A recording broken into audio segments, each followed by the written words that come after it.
Greetings, friends. Juan Ningruska here, and this is the weekly Russian-Ukrainian War update for the week of March 11th through March 17th of 2024. So let's go over what happened last week. So this week we actually had some pretty interesting updates, and all over the front. Well, mostly in the Donetsk sector. So let's talk about it. Let's begin with our favorite back and forth for the Berdichi-Toninka line. Now, we mentioned last week how the Ukrainians were on the counterattack here, and how the Ukrainians have been trying to stop the Russian progress after the fall of Avdiivka. Now, it looks like the Russians have now slowed down. So in one respect, you could say the Ukrainians were successful in slowing down the Russians. Another main thing the Ukrainians were trying to do in this area in doing these counterattacks, which led to a lot of losses, was trying to hold off the Russians for enough time so they could build at least a defense point, a defense line in the second line of defense. The Ukrainians were hoping to have this be the first line of defense. So after Avdiivka fell, Avdiivka was its own defense structure. After that fell, they had their own defense line in Berdichi to Toninka. However, the fall of Avdiivka led to the Russians reaching, Toninka, Orlovka, and Berdichi super fast that they weren't even able to stabilize the front here. They had to immediately fall back to the second line of defense. And because they were very quickly realizing that if they did not stop the Russians would have continued the attack and would have prevented the Ukrainians from even building a second line of defense. And if that happened, that would have spelled very grave news for the Ukrainians. So they launched these counterattacks. Now, the Russians basically didn't stop after Avdiivka. They basically fell upon this first line of defense. And I'm actually going to use a new tool that I got with this here, and basically right here, you see I have I could actually write on the thing now. And the cool thing about it is that oh, it disappears. Okay, never mind. I actually just downloaded this, so I'm still trying to figure out how the hell this works. But anyway, yeah, so as you can see, Berdichi to Toninka, this is the first line of defense. You can kind of see it here. However, if we the Russians basically were managed to enter this area very fast, that the Ukrainians weren't able to make this as the first line of defense. So now, you might be wondering, what is the second line of the defense that the Ukrainians have been counterattacking so strongly on? And it's right here. Let me give you a little bit of a thing here. So it starts in Bakhmutovka and goes towards Novoselivka-Pershi, and then kind of moves along the Volchachka River. They also kind of use Umansky as kind of like a defense node point, and then kind of goes down to Natalova. So kind of these, as you can see with these two,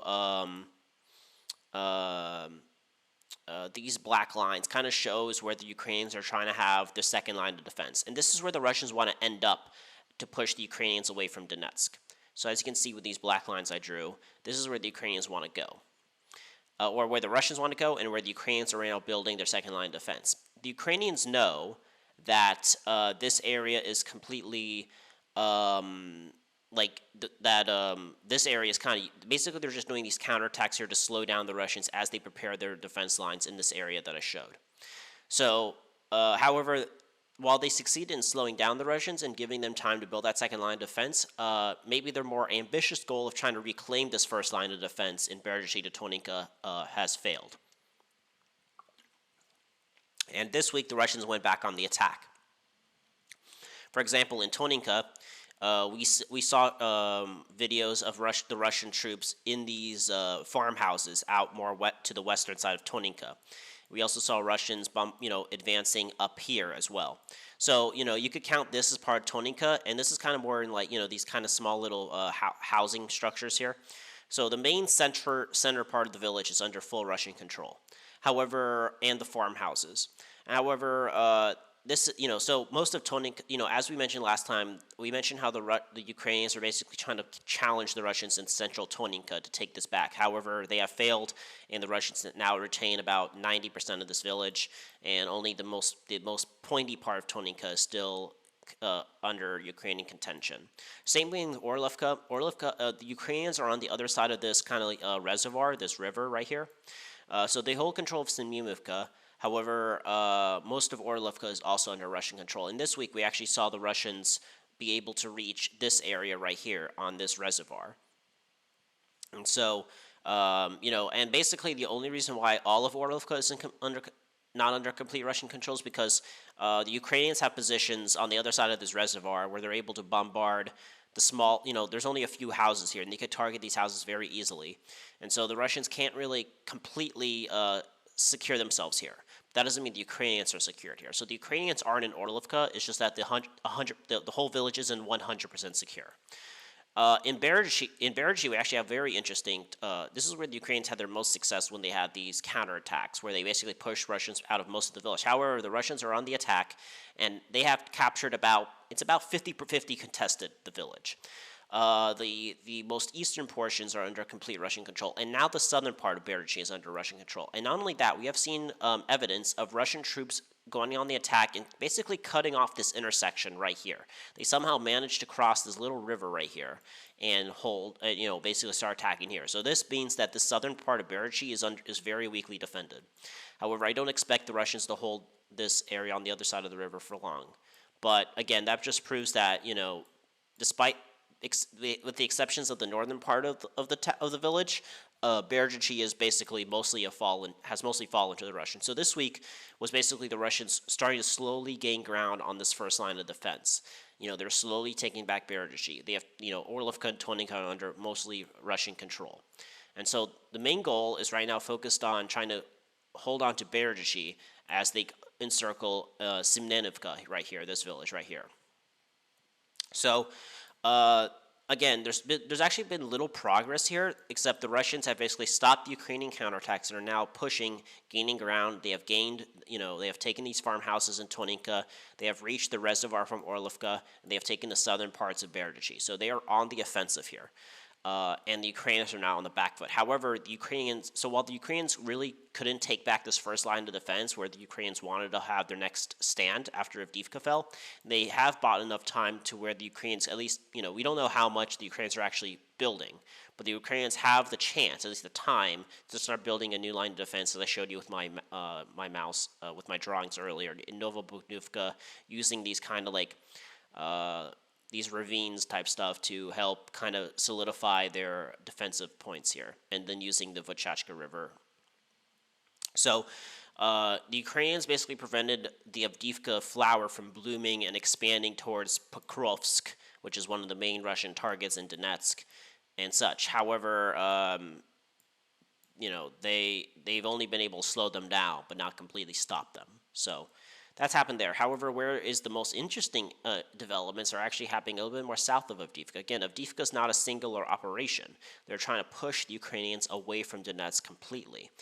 And basically it's not just in Avdiivka. We're seeing this all around Donetsk. And one of the most interesting spots, which has been kind of quiet for a while, is this area near Pisky.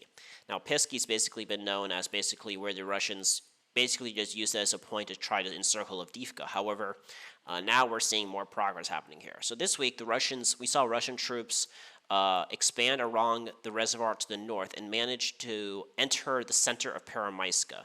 Now, the center of Peremyska is where more and more solidified buildings are. Now, this map doesn't show the real picture of how Peremyska looks like. I think all these things are raised to the ground, but we saw Russian troops basically enter this gas station and have a little small bridgehead on this area of Peremyska. As basically the Russians entered the center of Peremyska from the north, the Russians have continuously advanced along the singular street, reaching basically taking the more eastern part of Peremyska, and now are on the edge of the center of Peremyska. So now the battle for the center of Peremyska is going on. The Ukrainians are basically holding up along this with this church right here, with all these buildings. And then, they're using, the hospital, the government building of the village, the school. Basically, these are the only, high-rise buildings in this area. And basically, this is where the Ukrainians are held up. However, the Russians are putting the pressure on two flanks, and Peremyska is falling very, there's been a lot of progress here, perhaps because the Ukrainians can't hold all the pressure points the Russians are pushing. So Peremyska the battles are now happening in the center of the village, and we will see how long the Ukrainians could hold on to to the center of the village. Doesn't mean it's fallen yet. The Ukrainians could still send reserves here if they can. However, it's a very precarious situation as the Russians continue advancing right to the edge of the center and are actually in the center, entering from the north. So the Battle of Peremyska is still going on. The capture of this village is obviously needs to happen in order to secure the flank. So when the Russians start advancing on the second line of defense, they have the flank secured. But also they need to take it because they still need to push the Ukrainians away from Donetsk, because Ukrainians in Peremyska mean they have artillery in Talova and they could still shell Donetsk. At least the more maybe in this area of Donetsk, maybe not the back end of Donetsk, but they still need to push, the Ukrainians away from it. So Peremyska is still part of the overarching goal of pushing the Ukrainians from Donetsk. So one of the most interesting also part of this is the capture of Novolska. This was a strong point in this open fields. This is called Fieldville City. Well, it's not called that. I just named it right now. But basically, there's a bunch of fields here, and the only thing between Peremyska and Krasnogorivka is a bunch of fields in this small village. And this small village was basically the hub where the defense of the Ukrainians in the pre-war front line was held. And basically, the Russian Defense Ministry showed a video of the Russians assaulting this village and planting their flags here, and basically they said they captured the whole village. So the capture of Novolska was since it happened so quickly, I was very surprised of it. I was but they did show a video. There is video evidence. It's not just hearsay. And so basically, we see that the Russians are continuing their offensive of pushing the Ukrainians away from Donetsk. Because, again, just because they push from Avdiivka doesn't mean that, again, the Ukrainians are still on the pre-war front line on this area. And so the Russians are pushing in Peremyska, pushing in Novolska. And because of that, we could actually kind of see how if they take the center of Peremyska right here, and maybe they could then advance and take and basically they could encircle this, they could start creating a little pocket right here where the Ukrainians are at, and start advancing, kind of connecting these two front lines, and force the Ukrainians away from this bubble and push the Ukrainians out. And they could kind of use this kind of ravine right here as kind of a way to hook themselves to continue supporting their flanks. So I could see a situation where Peremyska falls, and they could they could start attacking the Talova, along with when the Russians are advancing in the second line defense, trying to take Umanska, for example. However, one of the hardest part won't be really the more northern part of the sector. It's going to be kind of the center part of the sector. These open fields right here. These open fields between where the Ukrainians have their next line of defense after the fall of the 2014 line of defense along the Vochachka River, and these fields. I don't know where the Russians could support themselves along these fields. These fields of just because, again, one of the hardest part of these wars and offensive operations is if you're out in the open and a bunch of FPV drones basically knock your tanks and infantry support vehicles out, and you're out in the open and you can be shelled by artillery.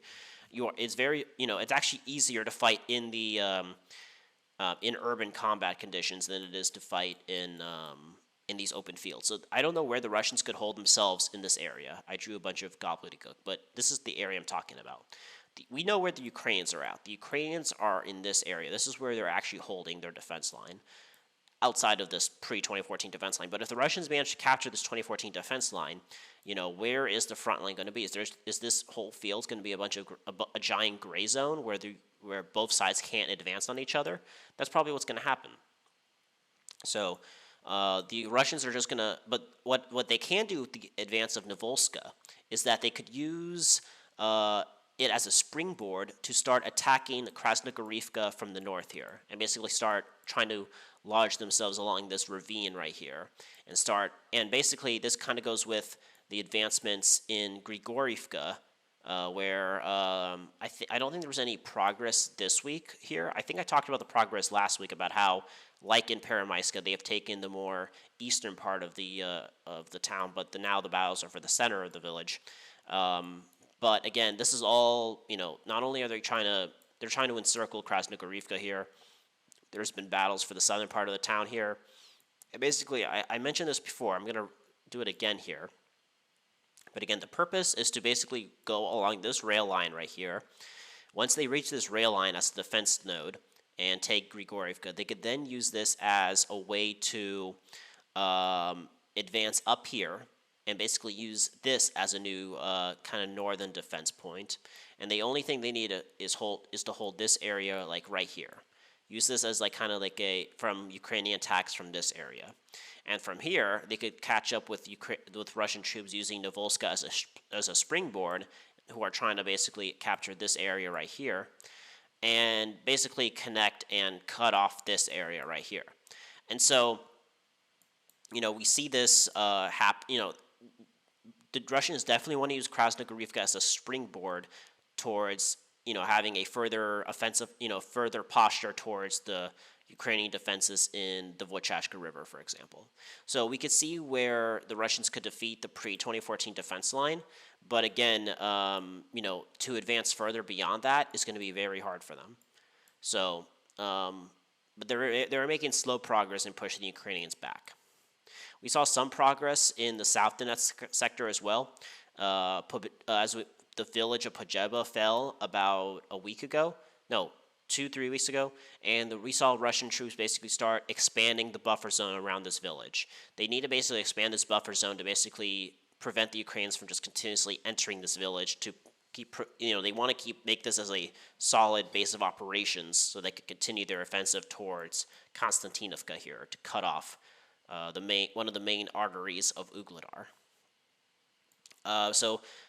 This week we saw this tree line be taken, so their advancements from the north is secured, and I'm expecting probably they're going to try to capture this tree line right here, just to expand the buffer zone around Pojeba a bit. We saw the advancement on Novomikhailivka continue. This is also another place where the Russians are actually in the center of the village. They've taken the center of the village. However, the western side still needs to be taken. And this week we basically saw most of the clashes actually happen in the farming villages. Right now the clashes are heaviest in these farming warehouses to the north. The Russians are basically trying to take this tree line and take these farming warehouses, because if these farming warehouses fall, this gives them a secure line to continue to secure the center part of the village, and then basically all that's left is a bunch of little houses here, which should be easy to clear. Again, it's like a tic-tac-toe game, if you will, like as Nancy Pelosi said when she wanted to ban TikTok. It's not TikTok, it's tic-tac-toe. I don't know what that means. It's probably something 80-year-old, 90-year-old women say. But anyway, in order to completely, they can't just advance and hold the center of the village without holding the north, because then the Ukrainians could use the northern part of the village to attack this open flank they have right here. If they take the northern part, these like farm warehouses, this secures their flank enough to hold the center part of the village. So it's like, in order to advance to the center part of the village, they needed to hold the southern parts. They can't just expand, have like a giant protrusion, because if they have this giant, same thing why they can't just advance towards Karakova. Imagine this.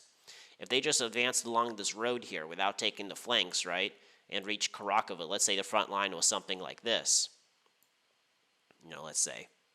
Well then, look, the Ukrainians are still here. They could attack the flanks of the Russians here. The Ukrainians are in the north here. They could attack the flanks of the Russians here. And you see this giant protrusion, and, it's very hard for the, so you need to secure your flanks before you continue advancing. That's, you could have a little bit of a pincer, but you have to secure, if it's going to be there for longer than a few, for long, then you're going to basically put your troops in a precarious situation. So the Russians are now slowly but surely taking these farm warehouses to help secure the center part of Novomikhailivka. Let's continue going south here as we are. There's actually been some advancements up from in near Ugledar. We saw an increase in bombing of Ugledar.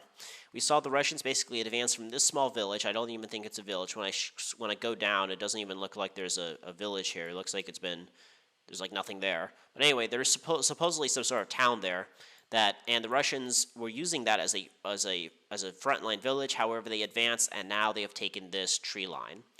My guess is probably they're trying to advance towards this rail line and use maybe this river as the new defense line. Again, though, they need to have they're trying to secure their flanks more better.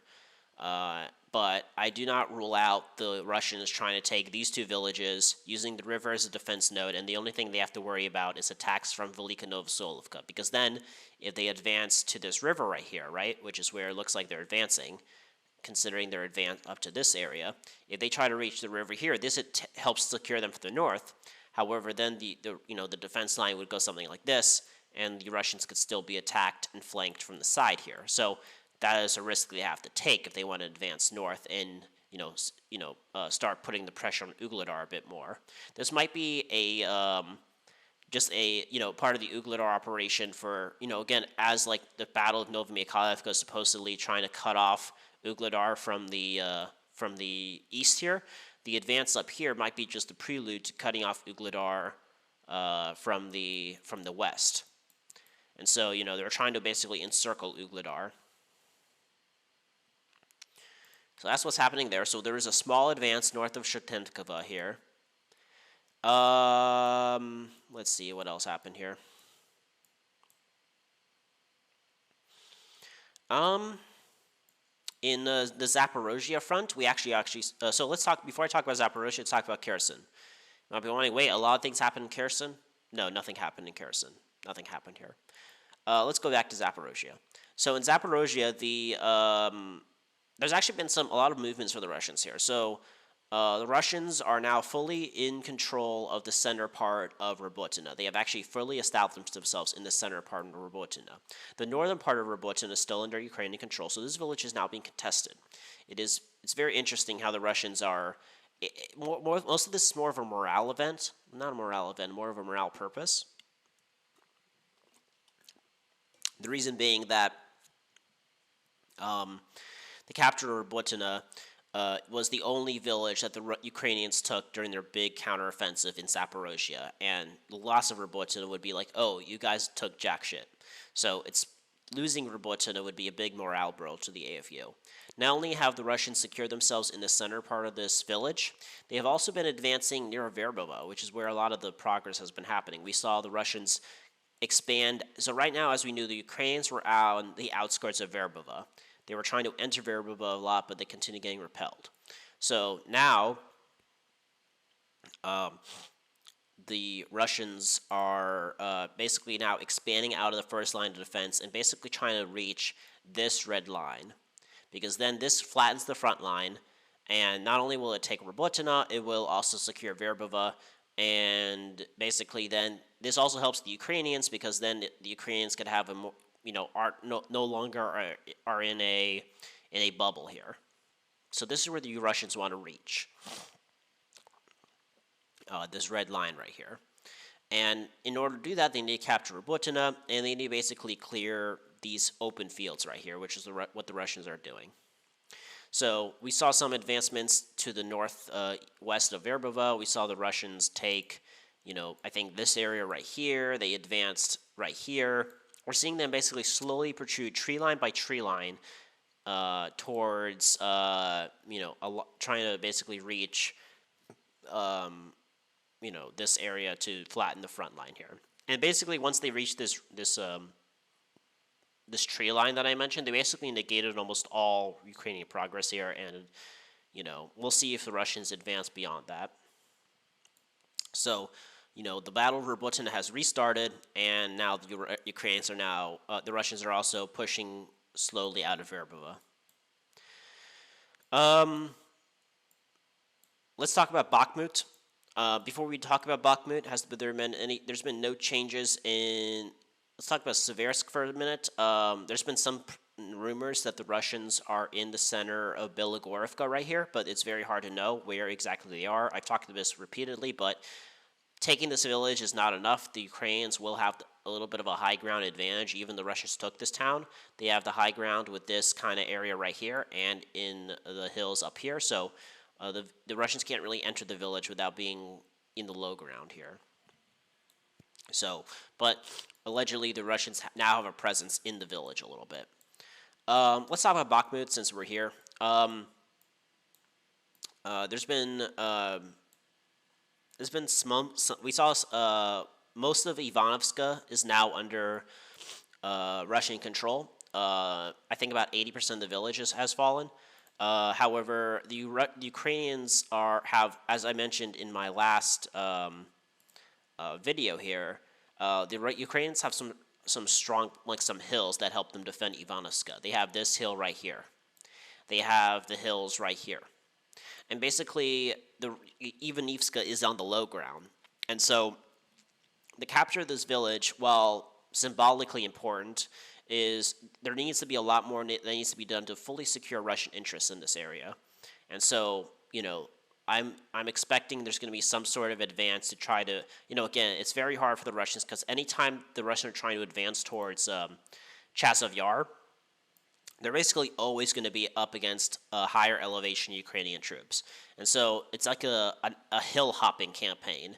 The Russians had to take the local high ground in order to secure the whole high ground, and then they have to repeat the process over and over.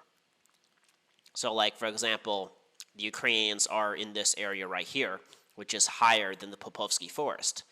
But, so the Russians need to capture some part in one of the highest grounds in this area in order to capture this area.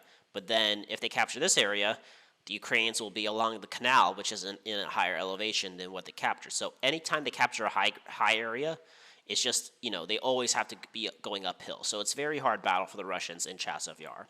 So right now, most of the events have been in Ivanivska right here, where the Russians are basically in control of about three-fourths of the town.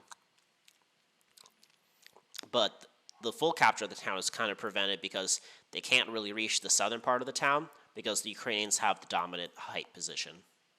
But Ivanivska has mostly fallen to the Russians. Let's talk about the Luhansk front now. The Russians are making small, steady progress towards Terny. Again, this is all out in the open, so it's very hard for the Russians to advance without incurring losses. However, now we see that the Russians are slowly advancing along these kind of ravines, and now they're about 1 kilometer from Terny. So we'll see if the Russians manage to enter Terny or not. So again, some small progress, but again, it's all out in the open, and the Ukrainians have eyes everywhere with their drones. So it's very hard to see if the Russians could continue their incursion into. We'll see if the Russians could actually finally enter Terny. And no progress in the Kupiansk front after all we got basically was just video confirmation of the Russians in Tabivka right here. So yeah, the Kupiansk front is very quiet. Yeah, nothing really. Oh yeah, I completely forgot about what happened this week. I was talking all about the Ukrainian front. Let's talk about kind of what took people's minds off of was basically the Russian elections are this week, and the biggest thing is the Ukrainians were attacking Russia, mostly in the Kursk and the Belgorod regions. The two main points of contention is the village of Kozinka right here. The Ukrainians are basically trying to capture this area right here. There's been a lot of fighting going on in this village right here, but again, the Ukrainians have actually put a respectable number of troops here to do an offensive into Russia, and like 2,500, a couple thousand, but they captured no villages. I forgot the exact places here, but they try to advance into Sumy here, or in Kursk, and into Belgorod, and there's been no progress. I think they managed to do a landing in one village, but that landing got liquidated. There is no progress here with the Ukrainians. The Ukrainians lost a bunch of equipment, hundreds of men, and for no reason except to try to disrupt the Russian elections, which didn't do anything. So the TikTok offensive into Belgorod was a waste of time and lost a lot of troops and equipment that the Ukrainians needed to help fight off the Russians in more critical sectors of the front, like in Donetsk. So yeah, that was what happened. The Russian elections are going on. Putin will win, but the Ukrainian TikTok offensive was an abject failure. There's been some a little bit more successful where the Ukrainians are launching drone attacks, a lot of drone attacks on Russian oil facilities, there was one big case in Ryazan, I believe, where they destroyed one, or at least did really good damage on one of the oil processing facilities in Russia. So again, that is a bit more actually helps in terms of at least put some sort of dent. It's not like Russia's going to collapse because of that, but that is something tangible. The Ukrainians trying to take one small, Russian village on the border is not gonna do anything except make Russians more angry.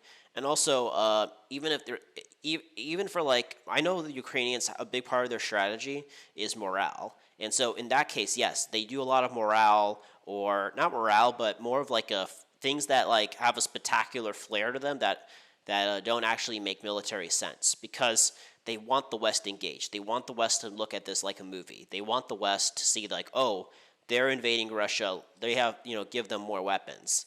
But you need, so that's why they sometimes the Ukrainians do things like, for example, like a week or two ago, they did an invasion.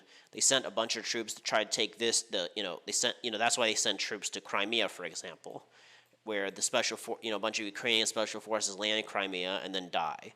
So, it's like, why are you wasting your special forces? It's because of a TikTok offensive. They want to have the West's attention, because the only way Ukraine survives is with Western help. So they really need the West to be engaged, because if the West is not engaged, they give zero shits about Ukraine.